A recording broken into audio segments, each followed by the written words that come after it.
Il-Ministru Rodrigo Galdes ikkonferma li ma offrix ir-reżenja tiegħu lill-Prim Ministru Robert Abela dan fid-dawl ta' akkużi ta' dħil politiku fil-kumpanija Malta u xiri ta' penthouse fir-Rabat Għawdex bil-prezz ta' 140,000 euro. L-allegazzjonijiet li Galdes qed jitħabbeb mal-kuntratturi ġiet mill-qalba tal-Labor propju mill-eks MP Laborista Marlene Mizzi li permezz ta' post fuq il-Facebook tagħha iddiskriviet l-azzjonijiet ta' Galdes bħala hobnogging, ċoe li jitħabbeb mal-kontratturi. Intant fuq il-programm ta' Endru Azzopardi fuq Campus FM meta ġie mistoqsi dwar il-fatt li dawn l-akkużi kollha ħarġu minn eks MP Laborista, il-Ministru Galdes saħaq li dak li qed tgħid Marlene Mizzi mhux Vanġelu. Il-Malta hija istituzzjoni indipendenti minni, aħna sempliċement għalkemm taqqa taħt id-dekasteru tiegħi xorta m'għandix sej fuq għax hija Public Limited Company. Però Marlene Mizzi mhux hekk qalet li t-tort tefgħatu fuqek.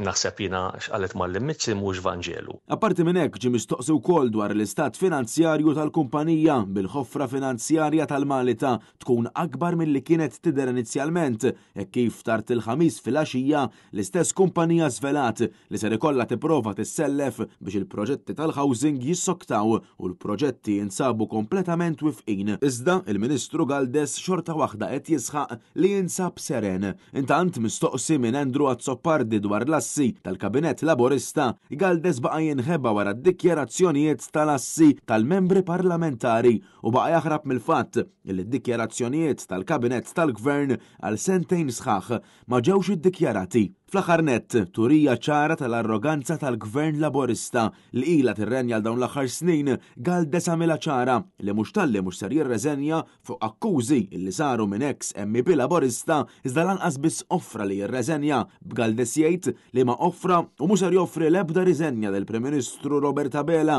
turija ċara wkoll ta' sfida min-naħa tal-Ministru tal-Housing. Inti offrejt ir-riżenja tiegħek lill-Prim Ministru? Ma narax għalfejn jiena ddiskutejt mal-Prim Ministru tajt l-informazzjoni kollha u l-Prim Ministru wieġeb ukoll għall-akkużi li saru. Inti taf li hemm numru ta' nies fih dan il-Partit Laburista li huma pjuttost infuskati bis-sitwazzjoni? Ma nafx li laħat ma' għalli. Intant fl-isfond tal-istat finanzjarju ta' Malta, il-ġimgħa filgħodu sar magħruf mill-istess kumpanija il-segretarju Albert Cilja irreżenja mill-pożizzjoni tiegħu, reżenja oħra f'temp ta' ftit ġimgħat wara li ċ-Chairman Eżekuttiv ta' Malta Johan Farrugia irreżenja l-ġimgħa l-oħra.